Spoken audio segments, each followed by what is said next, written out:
Hey guys, Bobbi and Gloria Unplugged. We're here at Facebook, New York.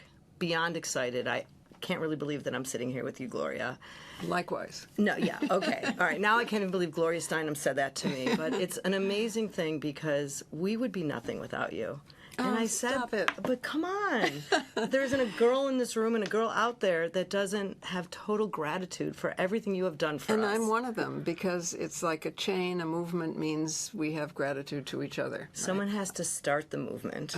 And I can't believe, I always say, Okay, we could argue about this for a long time. We can, but I always say, I can't believe I thought I started a movement, but you are the movement. And so we're going to be here talking about empowerment. I learned from other women, right? Right, anyway. But that's a humble, wonderful woman, No, and that's just another true. reason we love you. It's just true, right? So I reminded you that I first met you at the White House for one of the Michelle Obama amazing women lunches, and I literally, beehived over to you as I saw everyone else in the room doing.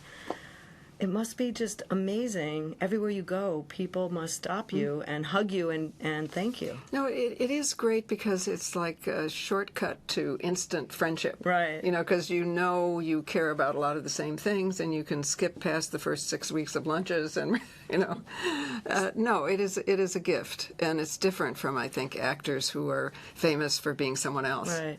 Because people know what we care about. And also, it's not usually talked about with you, but you're so beautiful. Like, do you ever look in the mirror and not feel, or do you not even think about beauty and hair and makeup? No, but here's the truth. I became beautiful when I became a feminist because the standards lowered. Come on, that is so not true. No, I'm not kidding you. Before that, okay, I was You were always beautiful. beautiful. Wait. I was a pretty girl before. Yes. But I'm here to tell you, because I was in my late 30s at the time, so I'd been around for a while, right? That I only became beautiful after I was identified as a feminist, because people still thought that if you could get a man, why would you be a feminist? So suddenly... Yeah, I think you might have realized realized the word it. beautiful entered my life as opposed to pretty girl. Right, and beauty has definitely changed since I've even been alive. So yes, I hope it's evolved. way more diversified and way more unique to each person. And that was always your influence. Right. Well, I've always tried, because I actually love people without a lot of makeup. I mean, you look ridiculous. But you guys, today, any questions you have, please, Facebook Live, let us know. You've been bombarding already, so we'll get to answer some. But first, I have a couple questions for Gloria. Okay? Where are you from? Toledo, Ohio. Midwest, Chicago. Right. High school crush? Oh, God, I don't know. Probably Gene Kelly, because I wanted to tap dance my way out of Toledo. People don't even know who Gene Kelly is. I know Gene Kelly. Okay, all right. Okay. Where did you go to college, and what was your major? Smith College, and I majored in government. In government, not journalism. There was no such thing as a journalism major because it was academically suspect in the eyes of the Ivy League. You're right. Wow. What was your first job?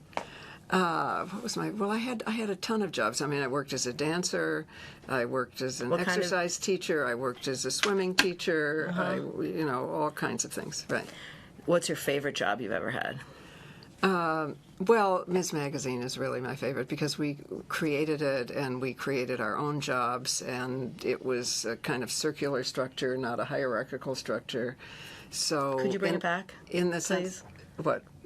Take it over, bring it back? Yeah. Well, it is. No, it's still going. But I want it to be yours again. No, I don't want it to be mine. It's doing great. No, it's fine. It's all, but it was the opportunity to create a job. Mm-hmm. So it was what we loved doing. And who's the most interesting person that either you interviewed or interviewed you? Oh, that's too hard. That's too hard. I mean, I think of the people ahead of me on the path, like Wilma Mankiller, the chief of the Cherokee Nation, or Alice Walker, who was at the magazine and who wrote The Color Purple while she was there, and we put her on the cover. Wow. Yeah, you can't beat those two. No. Have you ever been starstruck? Oh, yeah, sure. Who? Well, I have to think about that. Well, I've been starstruck. Okay, yeah, I'm trying. I'm no, trying. You and George Clooney. George Clooney once walked by me, and I was like, "Oh my God!" I think, well, in that department, Richard Gere. Okay. Right, because I had a theory that he was the synthesis of the old style masculine stars. Right. And the new star, you're right. He was like a whole person, right? Do you have a best friend? I don't just have one best friend. But you I have have a to say, bunch. I would say I have chosen family. And what does Gloria Steinem do for fun? Oh, I mean, my work is fun. What else? Is there anything else? My work is fun too. I'm working on things other than work. Well, the fun part of work is having an idea. It's a sort of, maybe if we did this and that would Right. happen. But dancing, I still love to dance dancing. too. I like hip hop dancing though. Well, I still tap dance in elevators with really? music, yes, when no one's looking. Yes, Oh, right. awesome. Really nice. Right. How about your favorite president? Well, I suppose Roosevelt was my favorite in the sense that I grew up with him, and my mother adored both Roosevelts. But in my life, it was Kennedy, and it would have been Robert Kennedy, who really was the person who identified with ordinary people the most, and yet had all that Kennedy ability. And did you meet Jackie O? I did, yeah, right. Okay, a few more rapid questions. French fries or potato chips? French fries. And I don't know what the significance okay. No, just it's favorite cocktail of choice? A margarita. I like tequila. Favorite place to go in the world? It was India, now it's transitioning into various places in Africa. Do you have a favorite decade? I haven't lived it yet. Okay, I great direct answer. it towards the future. Great answer. Is there anyone you haven't met in the world that you would still like to meet? Yeah, there are a lot of people. Right, a lot of people. And they're mostly people who have written something or done something that I want to talk to them about. And did you know that you were going to be in a J-Lo, that your words were going to be in a J-Lo video, or was that just a surprise? No, total surprise. Pretty cool though, right? Yes, yeah, totally. Right. And I have one more question before we go into the Rutgers that I want you to explain this chair, which is, I have to ask from the source, what is feminism and how has it changed since the word? Oh, this is like saying, describe the universe and give two examples. Okay, but I bet you could do it. But, well, people ask me what is beauty. Feminism is, I'll go with the dictionary. Yeah. It's the belief in the full social, economic, political equality of males and females, which means everybody. And I think our understanding of it has deepened, whereas perhaps we once thought it was about equal pay or then shared parenthood, which of course we don't have yet and is revolutionary. We've begun to realize that, in fact, the first step in every hierarchy is controlling reproduction and therefore controlling women. So the first step in any democracy is individualizing and doing away with that idea of a birth, gendered, racialized hierarchy. So I think we've come to realize it's fundamental to everything. That's a great answer.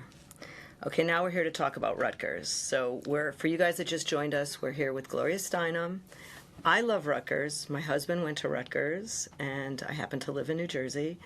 Tell us about the Gloria Steinem Chair. Give us the whole title and tell us everything. Well, first of all, Rutgers is a great university, and, in my opinion, it's as good as Harvard, but it also has a majority of students who are the first in their families to go to college, and so it is much more open and democratic. And this is the very first chair that combines media studies and what I think of as remedial studies, that is, women's studies, black studies, Right. gay and lesbian and trans. So it's the very first chair to combine media and message and to be able to study both at the same time. And I'm very honored. It was not my idea. It was the idea of Alison Bernstein. It was her idea. And she just, I think, chose me because I have always been working in both journalism and a movement at the same time. So I am completely honored and knocked out and happy. And we're almost at the end of fundraising. Right. So hello. Right. So hello. We're not on the Jerry Lewis Telethon, which a lot of kids watching probably don't even know what that is. Okay. But we need your help. Okay. We really need your help. This is really important. So our goal. I just joined, by the way, when our dear friend Jerry Laybourne, whose big birthday is today. Happy birthday, Jerry. And if you guys at home don't know her, Google her now. She's an amazing woman. So you guys asked to join, and I said absolutely. So what was the goal? $3 million, and I'm very proud of this campaign because over several years we have raised from 350 some donors, so it really is a democratic effort, and also from 10 different foundations. Right. So, I think proof of the idea is that so many people have been willing to give to it, and we are down to the last something like $150,000. Yeah, 138 actually. 138. Okay, Did that count? We can do that today. Hello, Yes, guys. Just think, we probably have more than 138,000 people that are going to see this. Everyone send $1. If we could do that today, Wouldn't that be amazing? Right. I know that, okay, I'm going to actually read this because there's never been a more vital time to empower women in the media. The donate link in the description of this video. Guys, go to it. I don't care if you have $1 to give. I don't care if you have $100,000. Well, it'd be nice if you have $100,000. Then we'd only need $38,000. But please donate, and please share with anyone that wants to donate. Right, and it's tax deductible, and I don't know, you'll be part of something that I think you'll not only be proud of, but have fun. And honestly, right now, the movement of hashtag girl power and all the cool T-shirts and everything that's out there, there's never been, I think, a better time to be a girl and to support other women, to support other girls. And this is such an incredible, way to do it. And that means it's also never better time to be a boy or a man because we all get to be people. Exactly. I just want to say. Okay, yeah, men are important. There's no question, but we are. I think this is our time, and we couldn't have done it without you. Well, we couldn't have done it without each other. That's what movements are about. They're chosen family, kind of, Right. So now we're going to take some audience questions. So Erin wants to know, you are both writers and authors. Where do you get creative inspiration? I will answer it first. I get creative inspiration when I look at people and I see colors on their face, and I combine my love for food and really interesting things and packaging, and I put it all together, and I see it everywhere. And I see it a lot on vacation.